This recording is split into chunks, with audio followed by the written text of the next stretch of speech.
PTI ते मोरा लाइए तू ते मैं, ओ पीटीआई नू फिर जताइए तू ते मैं।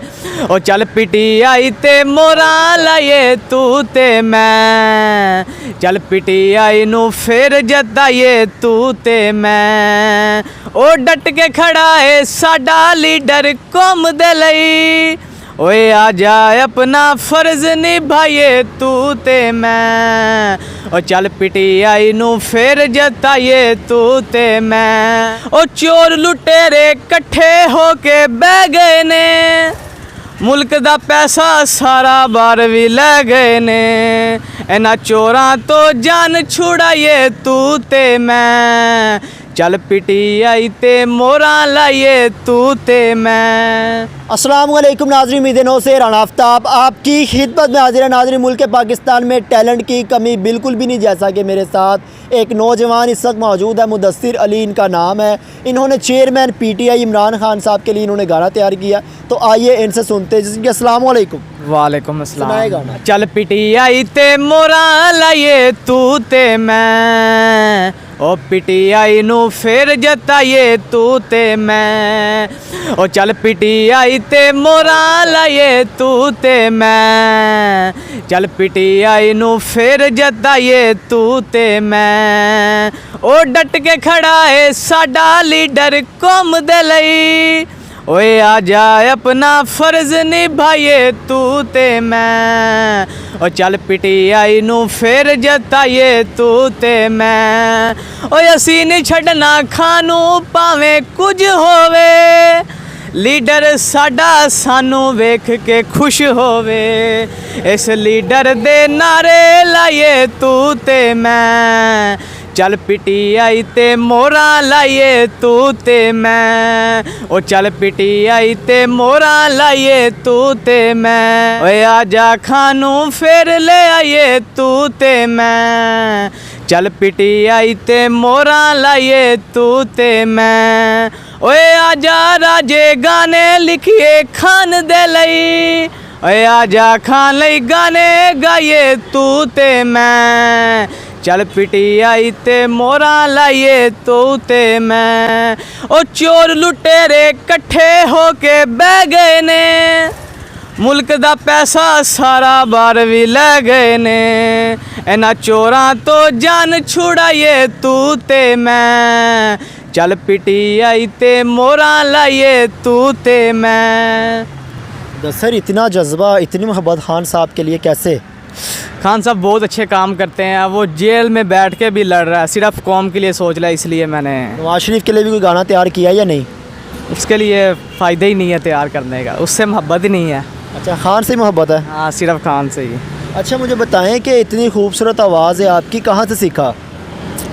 बस वैसे ही अकेले नहीं सीखा, किसी से मैंने नहीं सीखा, खुद ही बनाता हूँ, खुद ही लिखता हूँ, सब कुछ खुद ही करता हूँ। लिखते भी खुद ही हैं? हाँ, लिखता भी खुद और गाता भी खुद, सब कुछ मैं खुद ही करता हूँ। इसके अलावा क्या काम करते हैं? इसके अलावा कुछ नहीं करता, सिर्फ ये गाने वगैरह, कवालियाँ वगैरह किसी को फ़नी अंदाज में तैयार कर देता हूँ, और मतलब जो भी मेरा दिल करे मैं तैयार कर देता हूँ। कोई और गाना खान साहब के लिए? खान साहब की मोहब्बत में मैं गाना सुना देता हूँ आपको। जी जी, सुनाएं। साजन प्रीत लगा के दूर देश मत जा, बसो हमारी नगरी, ओ मोहे सुंदर मुख दिखला, ओ कदिया मिल सांवल यार वे, ओ कदिया मिल सांवल यार वे। मेरा इश्क भी तू, दिलदार भी तू, मेरे अंदर भी मेरे बाहर तू, मेरा जिक्र भी तू, मेरी फिक्र भी तू, मेरी जीत भी तू, मेरी हार भी तू। मेरी जिंदड़ी होई उदास वे, मेरा सांवल आस ना पास वे, मुझे मिलना चार कहार वे, मुझे मिलना चार कहार वे ओ कदिया मिल सांवल यार वे। एज कितनी है आपकी? 17 साल। 17 साल की उम्र में इतनी अच्छी आवाज़, लिखते भी खुद हो, गाते भी खुद हो, बनाते भी खुद हो, कैसे कर लेते हो?